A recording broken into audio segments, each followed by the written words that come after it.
"Can you plant your seed inside me?" the 60-year-old giant bride asked the lonely rancher. He whispered, "Every night until we're both too old to move." The 60-years-old giant mail order. Bride wasn't asking for the impossible child her body could never give.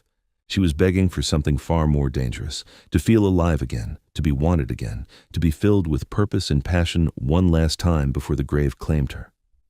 The lonely rancher had expected a young bride, maybe plain, maybe desperate, but not this towering silver-haired woman whose eyes burned with a hunger that matched his own loneliness. "Every night until we're both too old to move," he'd whispered back, shocking himself, and the 60-year-old mail-order bride's face had transformed from desperate hope to something wild and untamed. But what had driven this giant of a woman to travel 3 territories to offer herself to a stranger young enough to be her son? What loneliness consumed the rancher so completely that her impossible request felt like salvation instead of madness? And what would happen when the town of Sweetwater discovered that their struggling young rancher was planting more than crops with the 60-year-old giant who'd arrived on Tuesday's stage? 3 weeks earlier, Tom had stood in that same bedroom, staring at the advertisement he'd written for the Sweetwater Gazette, feeling like the world's biggest fool. 28 years old, and he couldn't even find himself a wife without placing an ad like he was selling cattle. His hands had been covered in dirt from burying his favorite mare, the 3rd animal he'd lost that month to some sickness he couldn't name and couldn't afford to fix. The ranch his father had built was dying around him, 200 head of cattle that needed 4 men but got only his exhausted back and bleeding hands. His brother Samuel had escaped to California 2 years ago, chasing gold and freedom, and his brother Jacob lay in the family cemetery next to their parents, all 3 taken by fever in one terrible week that had left Tom alone in a house that echoed with ghosts. He'd written the advertisement in desperation. "Rancher, 28, seeks strong woman for partnership in ranch life. Must be hardworking, honest, able to endure isolation." He hadn't mentioned that the isolation was killing him slowly, that he sometimes went 3 days without speaking to another human soul, that he'd started talking to his horses just to hear a voice answer back, even if it was his own. He'd gotten 7 responses, 6 from young women who wrote pretty words about homemaking and children and fresh starts, and 1 from Margaretta Ashwood of Leadville, Colorado, whose letter had been different. "Mr. Bridger, I am likely not what you're seeking, but I'm strong, honest, and isolation doesn't scare me. I've survived a mining camp, buried a husband, raised 4 children, and I'm not ready to fade away in my daughter's back room doing needlework. If you'll have me, I'll work harder than any 2 men you could hire. Respectfully, MC Ashwood." She hadn't mentioned her age, neither had he. Tom had written back immediately, something in her words calling to the lonely parts of him that had been screaming silently for 3 years. Now, standing at Sweetwater Station on a September morning that smelled like dust and coming autumn, Tom watched the stage roll in and felt his stomach drop like a stone down a well. The door opened, and a woman unfolded herself from the coach, and kept unfolding. Taller than any woman Tom had ever seen, taller than most men, with shoulders broad as a farmhand's and hands that looked like they'd done every kind of work God ever invented.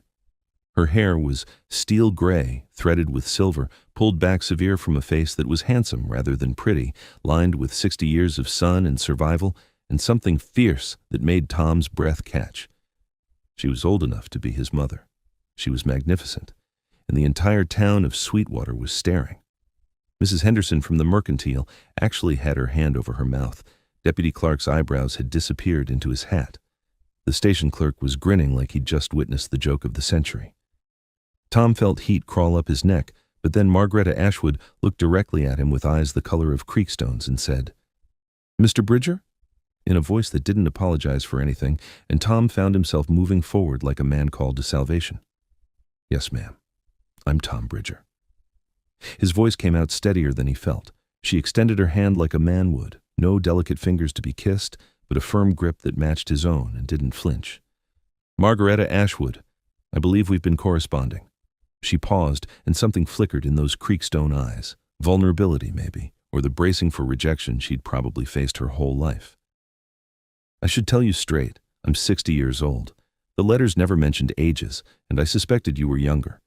If this is unacceptable, I'll take the next stage back to Colorado. I'll understand completely." The words hung between them like a challenge and a surrender all at once. Tom could feel the town watching, could imagine the gossip already spreading like wildfire through Sweetwater's 3 saloons and 2 churches. Young Tom Bridger ordered himself a grandma for a bride. Poor fool thought he was getting a wife and got a charity case instead. But Tom looked at this woman who'd traveled 3 territories alone to answer an advertisement from a stranger who stood 6 feet 2 inches tall without shame, who met his eyes with a dignity that came from surviving everything life could throw and still standing straight, and something in his chest cracked open like spring ice on a frozen river. "Ma'am, Mrs. Ashwood, I advertised for someone strong and honest who could endure isolation.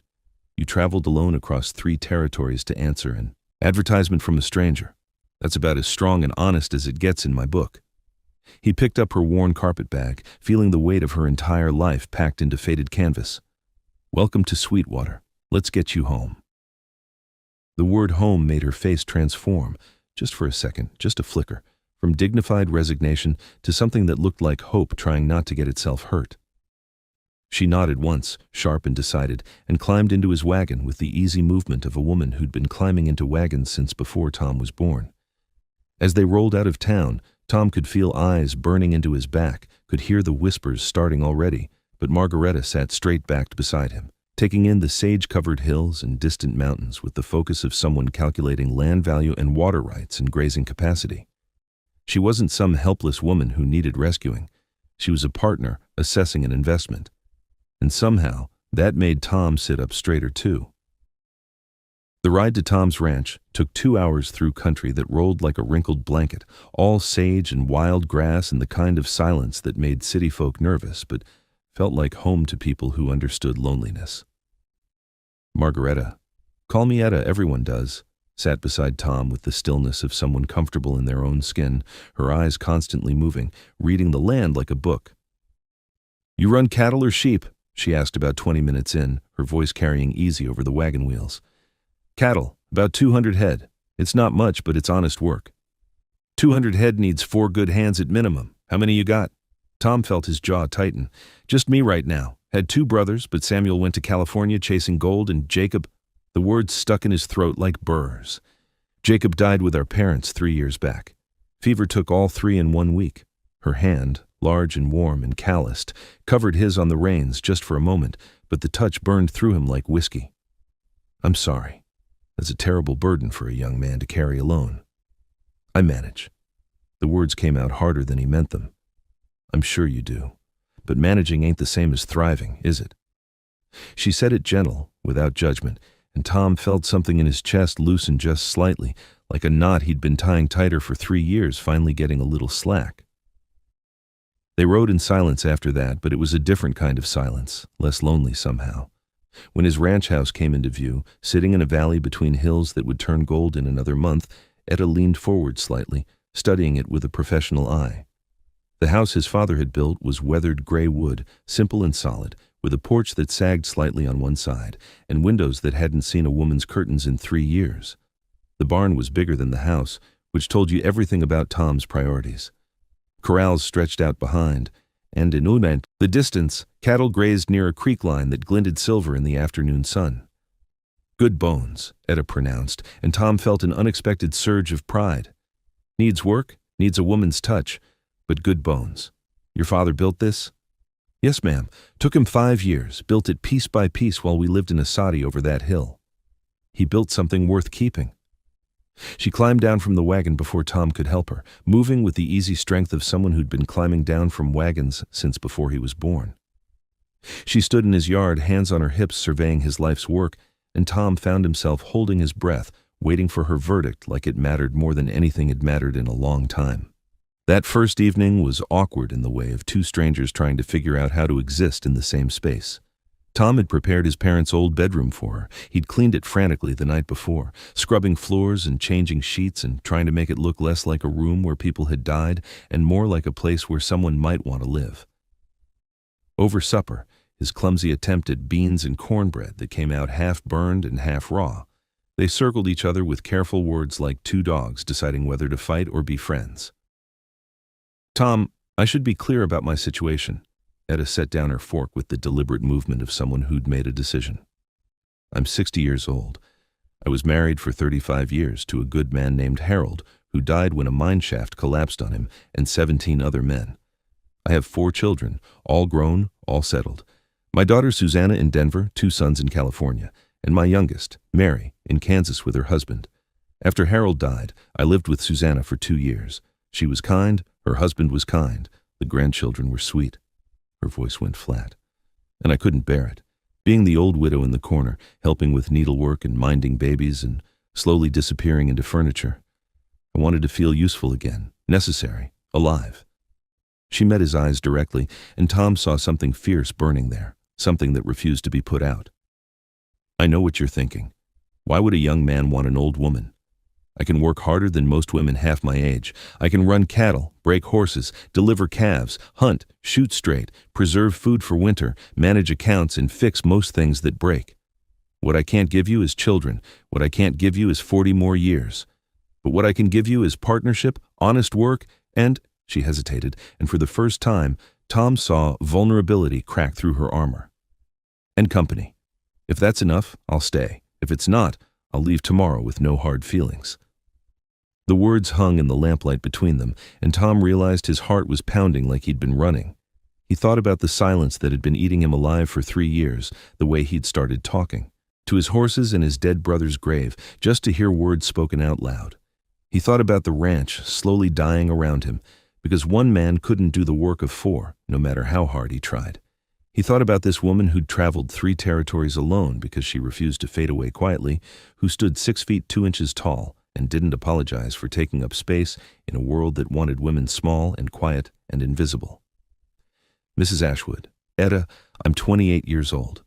I inherited this ranch when my parents and brother died, and I've been trying to keep it alive by myself for 3 years. I'm failing.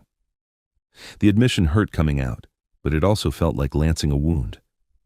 I can't do this alone anymore. I don't want to do this alone anymore. I wrote that advertisement because the silence was killing me, because I'd go 3 days without talking to another human being and start forgetting how. I don't care that you're 60. I don't care that you can't give me children I never thought I'd live long enough to raise anyway. What I care about is... He stopped, struggling for words. I care about having a partner, someone who understands work, someone who won't fade away, someone strong. Etta's face did something complicated, surprise and relief, and something else that looked almost like hope, but fiercer. Then I'll stay, she said simply. We'll be partners. They shook hands across the table, formal as a business contract, but when Tom's hand closed around hers, so much larger than he expected, so warm and solid and real, something passed between them that felt like more than business. It felt like 2 people who'd been drowning separately finding a piece of driftwood big enough for both. The first 2 weeks were all work and careful distance. Etta rose before dawn, earlier than Tom, which shocked him, and had coffee boiling and breakfast cooking by the time he stumbled out of his bedroom, rubbing sleep from his eyes. She worked like 3 men, never complaining, never slowing. She mended the corral fence that had been sagging for months. She reorganized his disaster of a kitchen with ruthless efficiency. She rode out with him to check cattle and spotted a sick heifer he'd missed, probably saved the animal's life with her quick treatment. At night, they sat by the fire, sometimes talking, sometimes silent, but it was the kind of silence that felt like companionship instead of loneliness. Tom found himself watching her when she didn't notice. The way her large hands moved with surprising grace when she sewed, the way she hummed old hymns while cooking, the way she stood at the window in the mornings watching sunrise paint the mountains gold, her face soft with something that looked like contentment. And Etta found herself watching him too. This young man with old eyes, who worked himself half to death every day and never complained, who was gentle with his horses and patient with his cattle and carried grief, like a stone in his pocket he couldn't put down. He was young enough to be her son, but there was nothing boyish about Tom Bridger. He was a man who'd been forged hard by loss and loneliness, and something in Etta's chest, something she thought had died with Harold in that collapsed mine shaft, began to wake up and stretch and remember what it felt like to want something. The town of Sweetwater, naturally, had opinions. On Sunday, when Tom and Etta rode into town for supplies, the stairs followed them like shadows. Mrs. Henderson's smile was sugar-sweet and poison-sharp. "Why, Tom Bridger, is this your new housekeeper?" The emphasis on housekeeper made it clear what she thought. Deputy Clark tipped his hat but couldn't hide the smirk. Reverend Thompson looked genuinely troubled, like he was worried for Tom's immortal soul. But it was young Sarah Pendle, barely 20, who'd set her cap for Tom last spring, whose words cut deepest. "I always wondered what kind of woman you'd settle for, Tom. I never imagined you'd have to order one from a catalog, an old one at that." Tom felt rage flash through him, hot and sudden, but Etta's hand on his arm stopped him. She looked down at Sarah, and it was definitely down, given the foot of height difference, with a smile that held no warmth at all. "Honey, when you've lived as many years as I have, you learn that youth is just another word for inexperienced, and experience, well, that's something Tom values." The implication in her voice made Sarah flush red and scurry away. Tom found himself grinning despite the anger.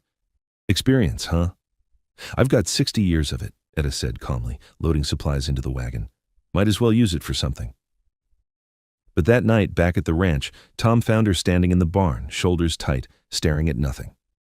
"Etta?" She didn't turn around. "They're right, you know. I'm old enough to be your mother. What was I thinking, coming here?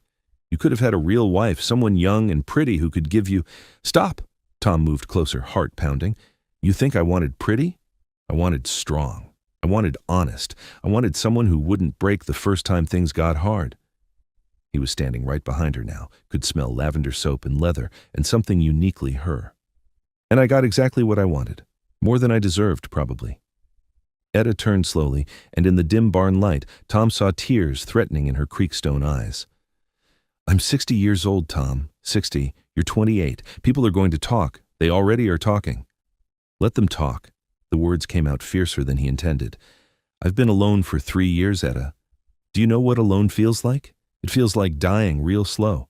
And then you showed up, this impossible woman who's stronger than me and smarter than me, and won't let me wallow in my own misery, and suddenly I remember what it's like to be alive." He reached up, had to reach up, because even now she was taller, and touched her face, rough calluses against weathered skin. "I don't care how old you are. I care that you're here." Something broke in Etta then, some wall she'd been holding for 2 weeks, and she leaned into his touch like a woman dying of thirst finally finding water. "Tom, I haven't been with a man since Harold died 4 years ago, and even then, toward the end, he was too sick. I thought that part of my life was over. I made peace with it. And now?" Tom's voice came out rough. "Now I'm not peaceful at all." Her hand came up to cover his, so much larger, so warm. "Tom, I'm too old for you. You should have children, a future, a young wife who—" "I should have what I want," Tom interrupted, "and I want you. Not some imaginary young wife, not children I can't afford to feed anyway. You. Is that so hard to believe?" Etta looked at him, really looked, and Tom saw the exact moment she decided to stop protecting herself from hope. "No," she whispered. "But Tom, if this becomes more than partnership, people will say terrible things about you, about me, about us. Then let them say it." Tom pulled her closer, and she came, this giant of a woman folding into his arms like she'd been made to fit there. "Etta Ashwood, I'm asking you plain. Do you want this? Do you want me?" And that's when she said the words that would change everything between them. Her voice steady but desperate, her eyes burning with hunger she'd thought was dead. She looked at this young rancher who somehow saw her as more than an old woman past her prime and asked, "Can you plant your seed inside me?" The question hung in the lamplight between them like smoke, impossible and raw, and Tom felt his entire world tilt sideways. Etta's face was flushed, her breath coming fast, and her hands, those large, work-worn hands, were trembling against his chest. "I know it's impossible," she continued, words tumbling out like she'd been holding them back for weeks. "I know my body can't give you a child. I know I'm too old, that biology and God himself have closed that door. But Tom, I need to feel like I can still create something, like I'm not just a dried-up old woman waiting to die. I need you to plant your seed inside me every night, to fill me with purpose and passion and life, even if no baby ever comes from it. I need to feel fertile again, needed again, wanted again, before the grave takes me. Is that crazy? Am I crazy for asking?" Tom's hands trembled as he cupped her face, this magnificent woman who towered over him, but somehow made herself vulnerable in a way that cracked his heart wide open. "Every night until we're both too old to move," he whispered back, shocking himself with the raw hunger in his own voice.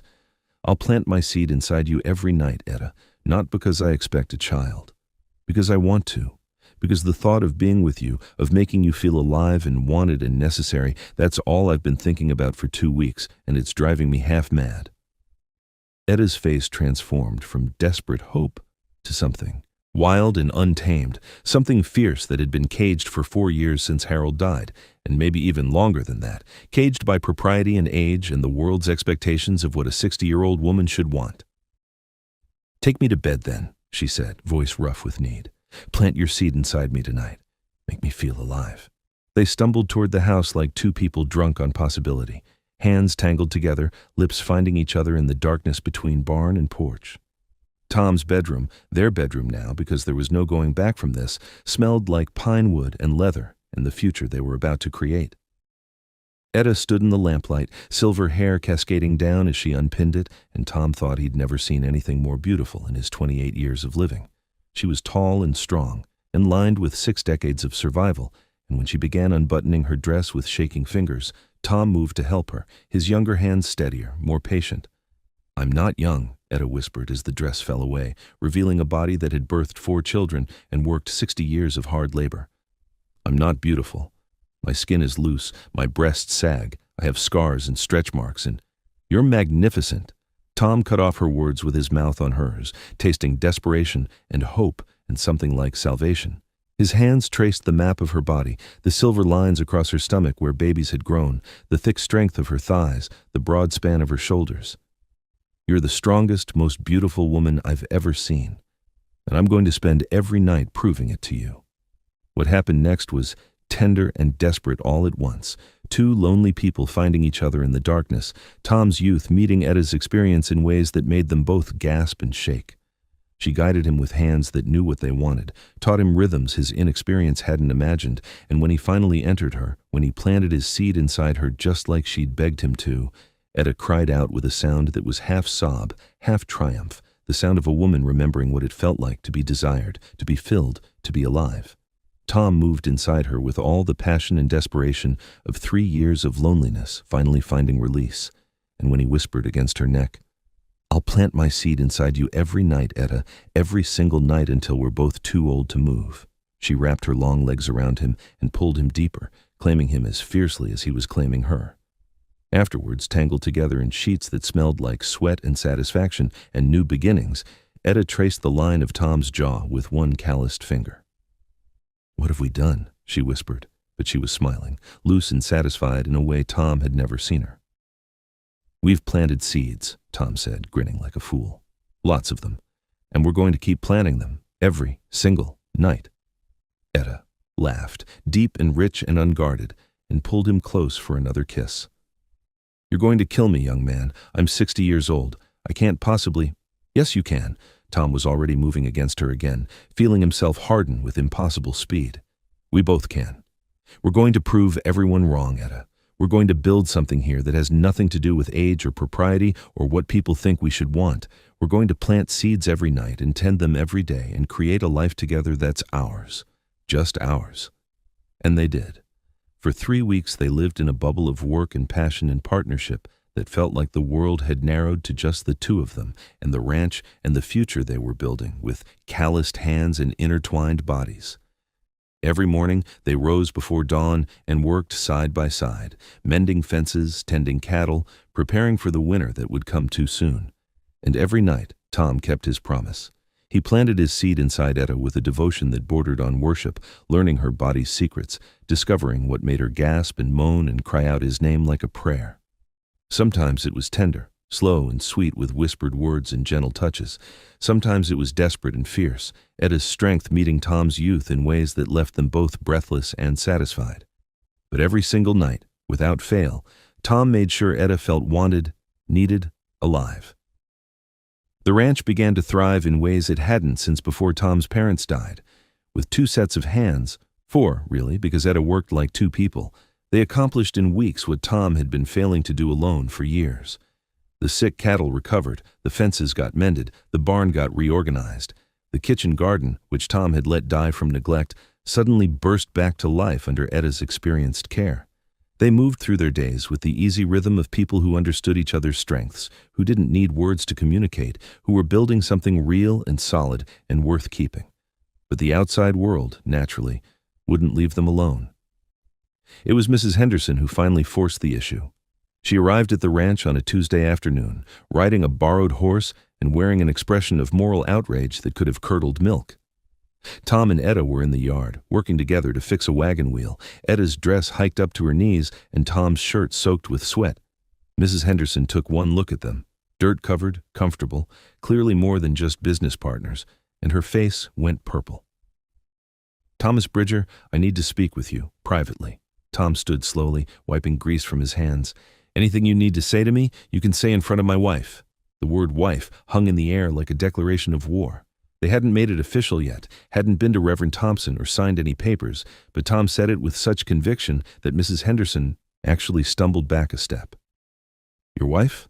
Tom, that woman is old enough to be your mother. This is unnatural. It's unseemly. It's none of your concern," Etta interrupted, standing to her full height, towering over Mrs. Henderson like a silver-haired giant. "Mrs. Henderson, I appreciate your concern for Tom's welfare, but I assure you he's quite capable of making his own decisions, and he's decided he wants me, not some young girl who will simper and faint at hard work." "Me?" Mrs. Henderson's eyes narrowed with malice. "Oh, I'm sure he does want you, for now. But what happens in 5 years when you're 65 and he's only 33? What happens when he realizes he's wasted his youth on a woman who can't even give him children? What happens when you're too old to work and he's stuck caring for an invalid wife who tricked him into marriage?" The words hit like physical blows, and Tom saw Etta flinch, saw doubt creep into her creekstone eyes. But before she could speak, before she could apologize or offer to leave or do any of the self-sacrificing things he could see forming in her mind, Tom stepped forward and put his arm around Etta's waist with deliberate possessiveness. "Mrs. Henderson, let me make something very clear. Etta didn't trick me into anything. I chose her. I choose her every single day. And in 5 years, when I'm 33 and she's 65, I'll still be choosing her. Because unlike you, I understand that a person's worth isn't measured by their age or their ability to produce children. It's measured by their strength, their honesty, their capacity to work hard and love hard and build something real. And Etta Ashwood has more of all those things than anyone I've ever met, so you can take your concern and your judgment and you can get off my property. Now." Mrs. Henderson's mouth opened and closed like a fish drowning in air. Finally she spat. "The whole town is talking, Tom. You've made yourself a laughingstock, and when this all falls apart, and it will, don't come crying to decent folk for sympathy." She wheeled her borrowed horse around and galloped off, leaving a cloud of dust and malice in her wake. Tom felt Etta's body shaking and turned, expecting tears. Instead, she was laughing, huge, gasping laughs that shook her entire frame. "Did you see her face?" Etta wheezed. "Did you see it? I thought she was going to explode." Tom found himself laughing too, tension breaking like a fever. They collapsed together against the broken wagon, holding each other and laughing until tears streamed down both their faces. But when the laughter faded, Etta's face grew serious. "Tom, she's right about one thing. I will get older, faster than you. There will come a day when I can't work like I do now, when I need care instead of giving it. Are you really prepared for that?" Tom took her face in both hands, making sure she could see the truth in his eyes. "Etta, listen to me. I've been alone. I've been so alone I forgot how to be human. And then you came, and you taught me how to live again. You think I'm going to throw that away because you might need help someday? You think I'm that selfish? When you need care, I'll give it. Gladly. The same way you'd care for me if I got kicked by a horse or broke my leg or caught fever. That's what partners do. That's what love does." The word love hung between them, new and terrifying and true. Etta's eyes went wide. "Tom, you can't. It's only been 3 weeks. "I love you," Tom said simply. "I don't care if it's been 3 weeks or 3 days or 3 minutes. I love you, Etta Ashwood. I love your strength and your stubbornness and the way you stand tall when the world wants you small. I love how you work harder than anyone I've ever met. I love how you make me want to be better, work harder, build something worth keeping. And I love how you let me plant my seed inside you every night, how you trust me with your body and your heart and your future. So yes, I love you, and I'm going to keep loving you until we're both too old to move, which, given how you wore me out last night, might be sooner than I thought." The last part was meant to lighten the mood, but Etta was crying now, real tears streaming down her weathered face, and when she pulled Tom close, her kiss tasted like salt and hope and forever. "I love you too," she whispered against his mouth. "God help me, I love you too. I didn't think I'd ever feel this again. I didn't think anyone would ever want me like this again. And here you are, this impossible young man who sees me as more than just an old woman past her prime." "You're not past anything," Tom said fiercely. "You're exactly where you're supposed to be, with me, building a life with me, planting seeds with me every single night until we're both too old to move," Etta finished, laughing and crying at the same time. Yes, Tom Bridger, I'll marry you. I'll be your wife. I'll let you plant your seed inside me every night for as long as we both shall live. And I'll love you with everything I have left to give." They kissed in the yard, covered in dirt and sweat and the honest grime of hard work, and when they finally pulled apart, both were grinning like fools. "Should we go into town and make it official?" Tom asked. "Show Mrs. Henderson and everyone else that we don't care what they think?" Etta's grin turned wicked. "Oh, we're definitely going into town. But first, Mr. Bridger, I believe you have a promise to keep. Something about planting seeds?" Tom felt heat flood through him despite the afternoon sun already beating down. "It's 3 o'clock in the afternoon, Etta. We've got work to do, cattle to check, fences to mend." "The cattle can wait," Etta said, already pulling him toward the house. "The fences can wait. Right now, the only thing that matters is you keeping your promise. Every night, you said. But I think we should expand that. Every night, and every afternoon when Mrs. Henderson pisses me off, and every morning when I wake up and can't quite believe you're real." Tom let himself be pulled, laughing and already hard with wanting her. "You're going to kill me, woman. I'm going to be 30 years old and dead from exhaustion, and they'll write on my tombstone, 'Here lies Tom Bridger, killed by a 60-year-old giant who wouldn't let him rest.'" "But what a way to go," Etta said, and dragged him inside. They rode before dawn with frost still clinging to the grass and their breath coming out in white clouds. Beatrice's whole body screamed with pain, but she didn't complain, couldn't afford to. Behind them, somewhere in the gray half-light, Vernon Holloway and his men were closing the distance. She could feel it like pressure in the air before a storm. Ezra pushed them higher into the mountains where aspen trees turned the slopes silver and gold. The trail grew narrow, rocky. The kind of path where one wrong step would send horse and rider tumbling down into nothing. But it also meant Vernon's posse couldn't move fast, couldn't spread out, had to come single file through the passes, which gave Ezra and Beatrice time. Not much, but enough. By midday, they stopped to rest the horse and refill the canteen at a creek so cold it made Beatrice's teeth ache. She knelt beside the water and caught sight of her reflection. A stranger stared back, hair wild and matted, face bruised and hollow, eyes that had seen too much. She looked away. "Ezra," she said quietly, "when Vernon catches us, and he will, what then?" Ezra was checking the horse's shoes, making sure none had come loose on the rocks. He didn't look up. "We don't let him catch us. That's not a plan. It's the only plan we've got right now." Beatrice stood, water dripping from her hands. "I won't let you die for me." Now Ezra looked at her. Really looked. "That's not your choice to make." "Like hell it isn't." Her voice rose. "You cut me down. You got me this far. That's enough. That's more than anyone else ever did. But I won't watch you get shot because of me. I won't carry that." Ezra straightened, walked over to her slow and deliberate, stopped close enough that she had to tilt her head back to meet his eyes. "You think this is just about you?" he asked quietly. "You think I risked everything back there because I felt sorry for you?" Beatrice's breath caught. "I risked everything because when I looked at you hanging on that frame, I saw my mother. I saw every woman who ever got beaten down and told to stay quiet. I saw every man who walked past suffering because it was easier than standing up." His voice went rough. "And I decided I was done being that man." Silence stretched between them. Beatrice could hear her own heartbeat, could smell pine and leather and the clean scent of mountain air, could feel something shifting inside her chest, something dangerous and terrifying and achingly fragile. "I don't know how to do this," she whispered. "Do what?" "Trust someone. Let someone—" She swallowed hard. "Duncan spent 6 years teaching me that men only want one thing, control. And when they have it, they break whatever they're holding." Ezra's expression softened. "I'm not Duncan." "I know." Beatrice's hands were shaking again. "But my body doesn't know. My body still flinches when you move too fast, still expects the hit, Still waits for the moment you decide I'm too much trouble and leave me bleeding in the dirt. Ezra reached out slowly, telegraphing every movement, and took her hand. His palm was rough with calluses, warm, steady. Then we teach your body different, he said quietly. We take it slow, we take it careful, and we don't rush anything until you're ready. Beatrice looked down at their joined hands. She couldn't remember the last time someone touched her without it hurting, couldn't remember what gentle felt like. But here it was, rough and simple and real. Why do you care so much?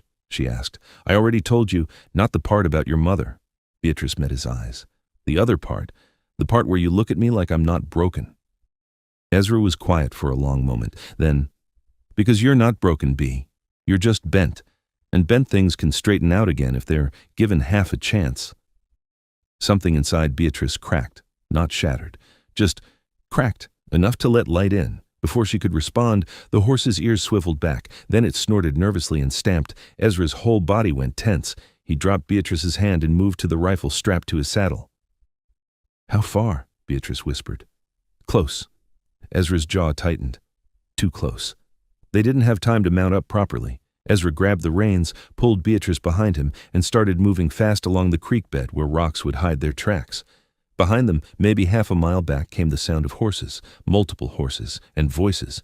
Vernon's voice, sharp and commanding, echoing off the canyon walls. They came through here, trails fresh. Beatrice's heart hammered so hard, she thought it might crack her ribs. Ezra pulled her into a narrow gap between two boulders, squeezed them both in tight with the horse pressed against the rock face. His hand covered her mouth, not rough, just firm, and his eyes locked on hers. Don't move, he mouthed. Don't breathe. The horses got closer. Beatrice could hear saddle leather creaking, could hear men talking in low, eager voices, could hear Vernon saying something about making examples and teaching lessons.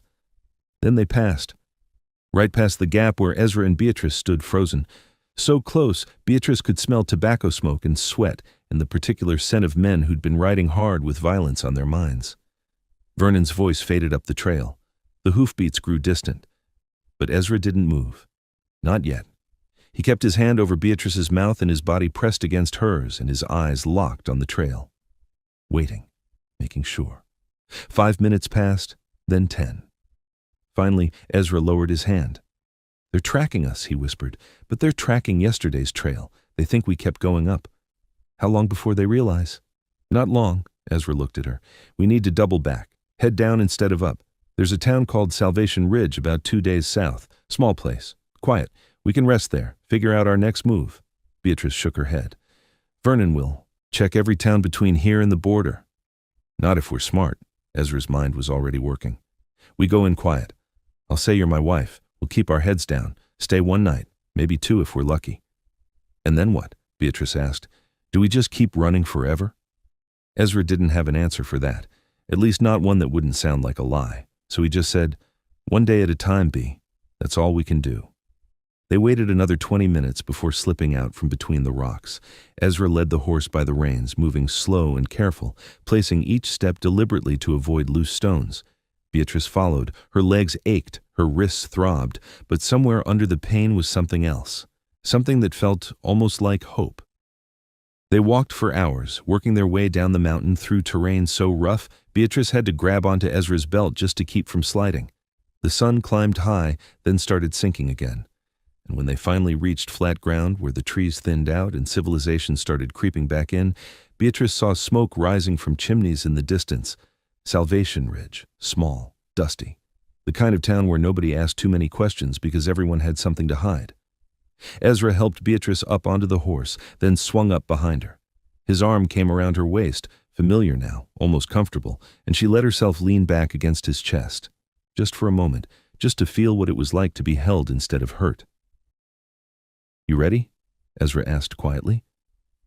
Beatrice looked at the town ahead, at the setting sun turning everything gold and red, at the mountains behind them where Vernon Holloway was probably just realizing he'd lost their trail. No, she said honestly, but let's do it anyway. They rode into Salvation Ridge as the last light died, found a boarding house with a tired woman at the desk who took their money without asking for names. Ezra signed the register as Mr. and Mrs. Cole. The woman handed him a key and pointed toward the stairs. The room was small, one bed, one chair, one window that looked out onto the street where a few stragglers still walked in the gathering dark.